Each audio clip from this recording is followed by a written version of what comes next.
The fundamental light is something Allah empowered you and me with already. So somebody's saying, Ustadh, I just don't have iman, I don't know what to do. First thing you should do is stop lying to yourself. That's probably the first step, because you have it, you just don't want to use it. There's something inside. It's already there. Allah wouldn't be asking you to double-click that file in your hard drive if the file didn't exist already. You understand? So he says, يَسْعَى نُورُهُمْ بَيْنَ أَيْدِيهِمْ وَبِأَيْمَانِهِم. This is very powerful thing because people feel when it comes to spiritual growth that they're powerless. Some people just have it and I just don't got it. And that's a cop-out. That's something Allah is now removing from our wrongful thinking, in terms of our faith. Assalamu alaikum. Before you begin this video, just quickly wanted to let you know that so much of the work on the Quran has been completed on Bayyinah TV. I want you to enjoy systematically studying the Quran from the beginning all the way to the end in brief and then in great detail. And to do that, I'd like for you to sign up on BayyinahTV.com. And once you appreciate what's going on in Bayyinah TV, I want you to become an ambassador for it and share that subscription with friends and family and give it as a gift also. Thank you. I told you, الَّذِينَ آمَنُوا. You remember, الَّذِينَ آمَنُوا was an umbrella term that included 3 groups of people, and the third group had an A and a B. Do you remember that? Right? So even people that are visibly believers, even if their faith has withered up or dried up on the inside, they're included in that too. But on Judgment Day, how you were labeled on the outside is actually irrelevant.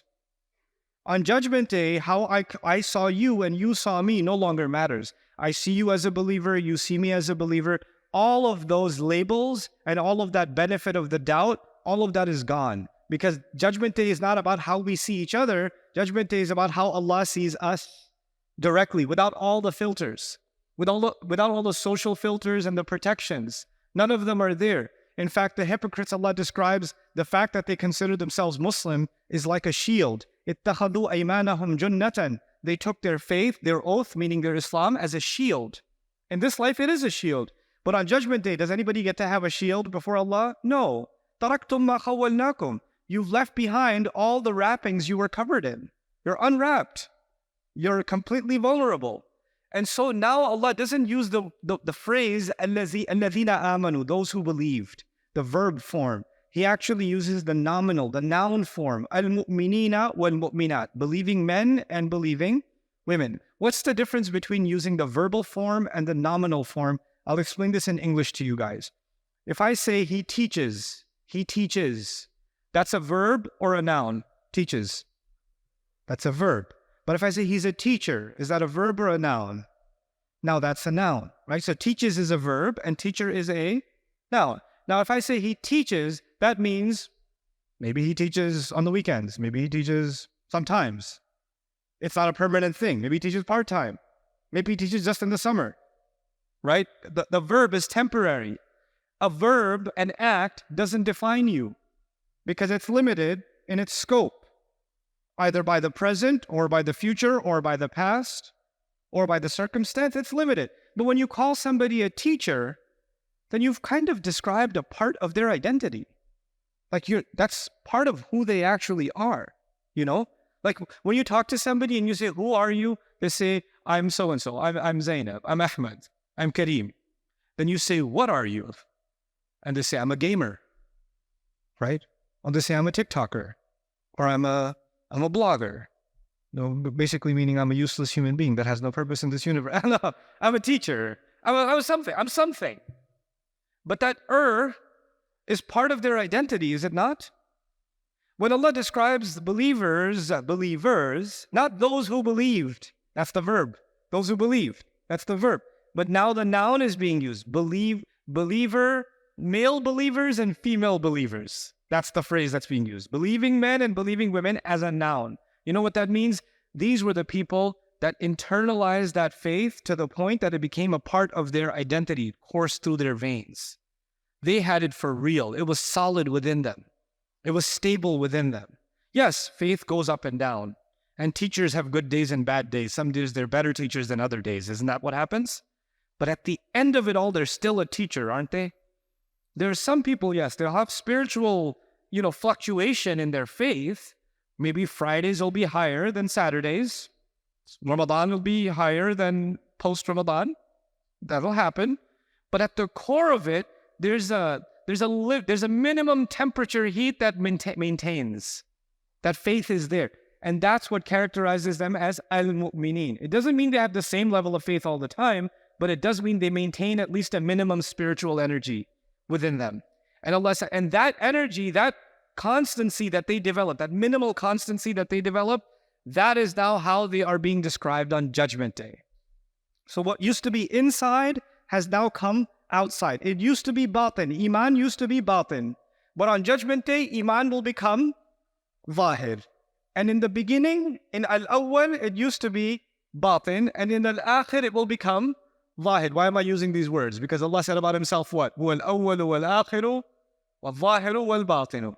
Right? So now Iman, that is hidden inside my chest, will become batin. It will become zahir. It will become apparent on Judgment Day. Then you will notice here that Allah said, al-mu'mineen wal-mu'minat. Al-mu'mineen wal-mu'minat. Believing men and believing women. Now you should know something about the Arabic constructions. When you say believers, al-mu'mineen, the masculine plural form, jama' mudhakkar salim, when you use that form in Arabic, it includes men and women. It's actually inclusive of men and women. When you say al-mu'minat, it's exclusively women. So if I say, Ya ayyuhal muslimun, Ya ayyuhal Muslims, does that include men and women or no? Yes, but if I say, Ya ayyatuhal muslimat, then it only includes the women. So in plural form, generally speaking, the grammatical masculine in Arabic is inclusive, and the feminine is exclusive. The point I'm making is if it's inclusive, and we just said al-mu'mineen, if I said al-mu'mineen, that it would have included women already, wouldn't it? And why you have to go out of your way and mention what? Al-mu'minat. We have to pay attention to that because it was already included. So it's being mentioned kind of Allah is going out of His way to mention it. Okay? Al-mu'mineen wal-mu'minat. Ibn Ashur's theory on this is, in Madani Quran, Allah went out of His way to show the role of women and the status of women in many matters being equal to the status of men.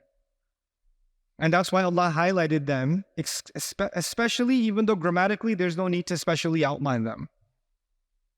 And Judgment Day, the light is coming, and you shouldn't think that the light is coming from believing men and not believing women, or women are just kind of secondly included. No, especially also believing women. In fact, it's as if the women are being given a special honor in this ayah. You will notice this as a continuous theme in these 9 surahs, from Surah Al-Hadid all the way to Surah At-Tahrim. The subject of women will come up over and over again. In fact, women are a major subject in the Quran. Quranic studies, women are a major theme. Recently, I read a book on women in the Quran. I'm not going to tell you the name of the book. It was horrible. It was so bad. It was so bad. Because somebody was like really woke and they wanted to woke the Quran. And they put their brain to sleep to be woke. Right? And they wrote, this is a horrendous piece of work. Horrendous. And they just wanted to, because now there's a new theme in gender wars in media and in movies and everywhere else, right? So you'll notice that a lot of male actors in movies are now acting very feminine. And a lot of female actors are acting very masculine, right? So that's the kind of this new age kind of thing about, you could be a 5-year-old girl and she beats up 10 guys with swords. And then she goes, ha, and girl power, that kind of thing. And the guy's like, I'm so nervous right now. I'm just really in my feelings at the moment. I'm triggered. And she says, come on, let's go. And then, not that I watch movies, but it is for Islamic reasons. Anyway, but the point regardless is that women have been highlighted very especially. And we should study the Quran not in reaction to what's happening in the world. So we shouldn't say, okay, I'm going to look into the Quran and see how much of women's live or feminism or equal rights can I find in the Quran, because you already came to the Quran with a bias. Or if you come from a very traditional patriarchal society where men have a very high role and women are basically treated like trash, not even recycled, then you want to reinforce that and you're going to come to the Quran to maintain your patriarchal view, that's also a bias, right? And both of them are a disservice to the Book of Allah. Kalimatullahi al-ulya, the word of Allah is supreme. And you might find that the word of Allah is more liberal than you would like it to be in some places. And you might find that the word of Allah is more conservative than you would like it to be in other places. And it's just how it's going to be. And you often see people being they're like, the moment they hear something culturally they're not used to, oh, this is a new agenda in the Quran. These people are introducing a new agenda in the Quran. No, actually, you're not allowing the Quran to speak for itself or the Sunnah to speak for itself. And in other places, we're pushing into the Quran something that's not there, just to meet with our new standards of social justice, right? And we can't fall into that trap because our Rabb is Allah, not the culture, right? So, يَوْمَ تَرَى الْمُؤْمِنِينَ وَالْمُؤْمِنَاتِ is an important study, the role of believing men and believing women as distinct from each other. So Al-Ahzab is a really good place to study that in detail. Anyway, another observation is Allah says, يَسْعَى نُورُهُمْ, their light will be running forward. I'll come back to that. We'll read some of the Mufassirun on what do they mean by the light coming forward. I will share my own thoughts with you first on this, and then we'll read what the scholars have said about it. There are two lights being mentioned. There's a light from in front of you, and there's light on your right hand. I would argue the most compelling interpretation of this to me seems to be Allah has already mentioned believe and spend. Has it? He said believe and spend. And what is spent is what you legitimately earn, right? If you stole and spent, it's not really sadaqah. And when you earn legitimately, that is earning by your right hand. And the right hand is also a manifestation of good deeds. And the right hand is also a literary construct in Arabic for fulfilling your oaths. Like, قَدْ أَخَذَ مِيثَاقَكُمْ, because when you take an oath, أَخَذَ الْيَمِينَ, they took the oath with their right hand. Right? Nowadays we say we shook hands on it. It's not the left hand you shook, it's the right hand that you shook, right? Oaths are also taken in court, not with the left hand, but with the right hand. And that's something in ancient cultures. It's an Arabian culture too. It's a part of the phenomenon. Allah also mentioned previously, وَاللَّهُ بِمَا تَعْمَلُونَ بَصِيرٌ. Allah knows what you do. And Allah also said, Allah knows what's in the chest. So what I'm getting at is, Allah talked about faith and then actions, and then faith and then actions, and then faith and then actions, multiple times. What's in the chest is faith. What you do is your actions. Believe is faith. Spend is an action. So faith and action, faith and action. And Judgment Day comes and there's a light coming from in front of you, meaning from your chest, which must be the light of your what? Your faith. And there's a light coming from your right hand, or right in front of you, right by your right side, which must be the light of your what? Actions. Also, the deeds that you do, the good deeds that you do, are written into your book, which on Judgment Day will be handed to you. If you did well, your book will be handed to you where? In your right hand. So the right hand has the book that has all the good deeds you did, and those good deeds turn into light on Judgment Day.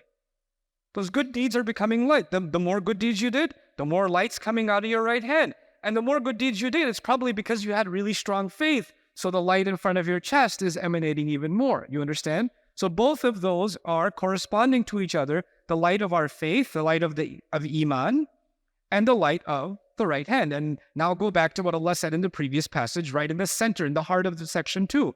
He said, هُوَ الَّذِي يُنَزِّلُ عَلَىٰ عَبْدِهِ آيَاتٍ بَيِّنَاتٍ لِيُخْرِجَكُم مِّنَ الظُّلُمَاتِ إِلَى النُّورِ. In this life, Allah, the purpose of revelation is to pull us out of darknesses into light. And we talked about darknesses and light last time. But now we add a new dimension to that. Judgment Day will be darknesses. Darkness on top of darkness on Judgment Day. And then Allah, those who follow this revelation, Allah has given them the light. And the light is actually twofold. He's given us light on, in front of us and to the right. And I'm kind of breaking the surprise, but towards the end of the surah, Allah will say, يُؤْتِكُمْ كِفْلَيْنِ مِنْ رَحْمَتِهِ وَيَجْعَلْ لَكُمْ نُورًا. He'll give you 2 portions of His mercy. 2 portions. And how many lights are being described here? 2 lights. Isn't that beautiful? By the end of the surah, He'll tie it all up and He'll say, كِفْلَيْنِ مِنْ رَحْمَتِهِ وَيَجْعَلْ لَكُمْ نُورًا. Anyway, so that's something about the light that, before we read the scholars, is something that I want you to know from my perspective on this. Now, the idea of nuruhum. Allah didn't say light will come out from in front of them and they're right. He said their light. Their light. So there's a difference between saying light and their light. That means the light belongs to who? It belongs to them. Now, let me ask you this. Do you understand this concept? This is a very powerful concept. If Allah tells me to spend, doesn't that mean Allah has given me the power to make money? Because if He told me to spend, I must be empowered enough to have money to begin with to be able to spend. If I never had anything to begin with, how could I spend? You understand? So who has the power to earn the money? Who's been enabled and empowered to actually have wealth or to have talent? We have been. We've been empowered, yes? When Allah says, believe, He said spend. You can't spend unless you're empowered to have the money. If He says have faith, and that must mean you have all the potential, all the capability within you, everything needed to actually have what? Faith. Iman is not something that's just coming from the heavens and had nothing to do with you. Allah decided, I don't have Iman, what can I do? Make dua, Allah put Iman in my heart. Hold on, buddy. Hold on, buddy. Yes, in fact, when He told you to have Iman, Allah wouldn't be telling you to have Iman if it's something He does. If it's just up to Him, then He could just say, okay, I put it on you, you have it now. But the fact that He told you to have Iman means you have the power to have faith. So the amount of light I have inside me and the amount of light I nourish in my chest is actually up to who? It's up to me. And what is proving that in this ayah? Yas'a nuruhum. Yas'a nuruhum. Their light is coming out. Light that belonged to them. Allah reveals a light. Allah empowers your light. Allah increases your light. That's what He does. He enhances the light. He increases people in guidance, for example. يَزِيدُهُمْ خُشُوعًا زَادَتْهُمْ إِيمَانًا نُورٌ عَلَى نُور. Those are enhancements of light, but the fundamental light is something Allah empowered you and me with already. So somebody's saying, Ustadh, I just don't have Iman, I don't know what to do. First thing you should do is stop lying to yourself. That's probably the first step, because you have it, you just don't want to use it. There's something inside. It's already there. Allah wouldn't be asking you to double-click that file in your hard drive if the file didn't exist already. You understand? So He says, يَسْعَى نُورُهُمْ بَيْنَ أَيْدِيهِمْ وَبِأَيْمَانِهِمْ. This is very powerful thing because people feel when it comes to spiritual growth that they're powerless. Some people just have it and I just don't got it. And that's a cop-out. That's something Allah is now removing from our wrongful thinking, in terms of our faith.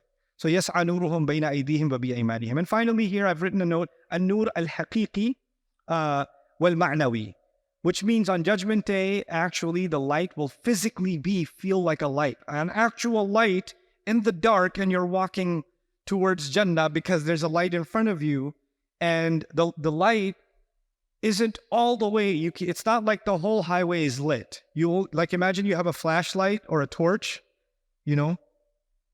and if you have it, the light only goes so far, right? And depending on the strength of your light, some people can see 5 feet ahead, some people can see 500 feet ahead, some people can see a mile ahead, depending on the strength of their light, right?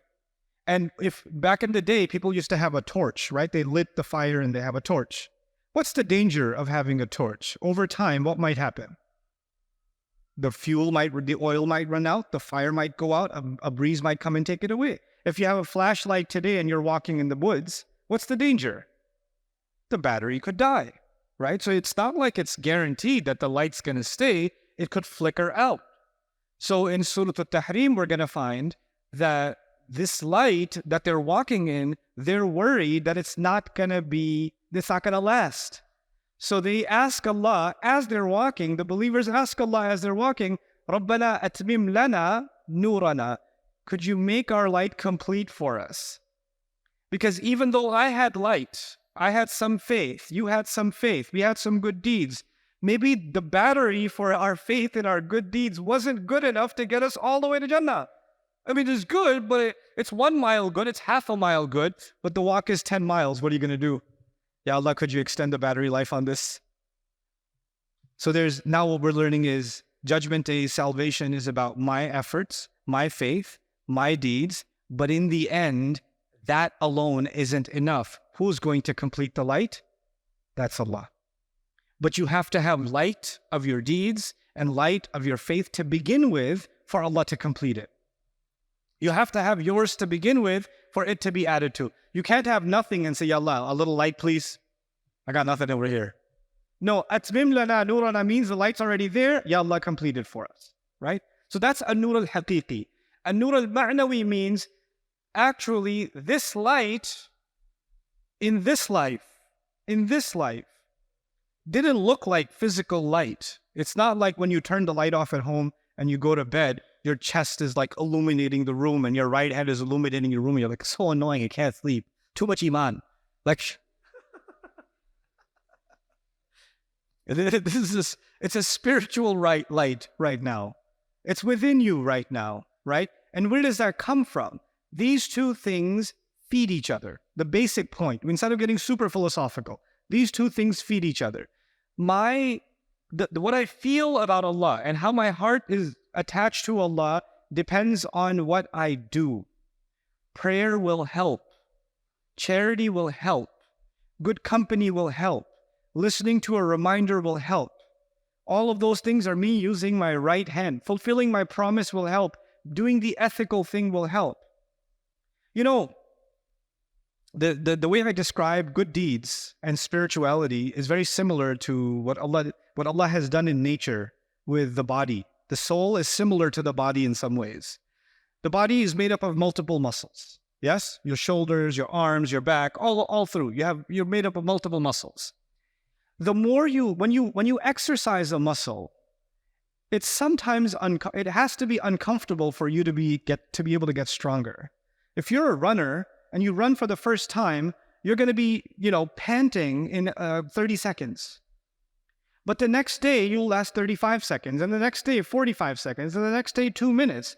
The more you run, the stronger you're getting. Is that true or no? But in order to get stronger, you have to hit the point of discomfort and break it. You have to reach your breaking point every time. And that's the only way your stamina is going to build, isn't it? And the more you're exercising it, the stronger you're getting all around. Now, imagine someone who lied down in a bed and decided not to get up for a year. They're just going to lie in bed for 1 year. Food will be brought to them. Clothes will be brought to them. I don't know what the bathroom situation is, but some kind of technology was developed for them. They are not getting out of bed. For example, sometimes there are people in a coma, aren't they? And they're in a coma for 6 months, 8 months. What happens to them when the coma is over? Are they able to stand up? Because if you don't use it, you're going to lose it. You're going to lose it. The more you use it, the more you get an enhanced ability to use it. Your ability to use it gets better and better. And the less you use it, your ability goes lesser and lesser. Good deeds are a cycle. The more you do them, the stronger you get. Meaning the more you do them, the stronger your iman gets. The iman is your fuel. The stronger your iman gets, you're able to do more good deeds. And the more good deeds you do, then end up strengthening, because cardio, you're using your legs, you're using your body, but it's actually strengthening your heart and your lung capacity. It's strengthening you from within somewhere else. It's not just strengthening your legs. And it's because you can retain more oxygen in your blood and you're oxygenating better, you can function better. Your battery life has increased. The same way good deeds are making you spiritually stronger. And then you're doing more of them and it's making you stronger. And this cycle, this is the virtuous cycle. This is the virtuous cycle. But what happens when someone is doing exercise, using the body analogy, they're doing good exercise, but they're eating junk food? What happens? Are they making progress still? Even if they are, they're not moving forward. They move a little forward, they move 5 steps back. Then they move a little forward, they move 5 steps back. Because you can't just do the good, you have to also remove the bad. So in order for me to develop this light on my right hand, I have to kind of lessen the activity of the left hand. Bad deeds. The people who will get their book handed to them in their left hand. That's the only way these lights are going to develop and nurture and further. And that's the formula Allah gave us in يَسْعَى نُورُهُمْ بَيْنَ أَيْدِيهِمْ وَبِأَيْمَانِهِمْ. Hey guys, you just watched a short clip from this surah. What I want you to do now is go through the entire surah with me. It's called the Deeper Look series, and you can catch it on BayyinahTV.com under the Deeper Look section. So get started.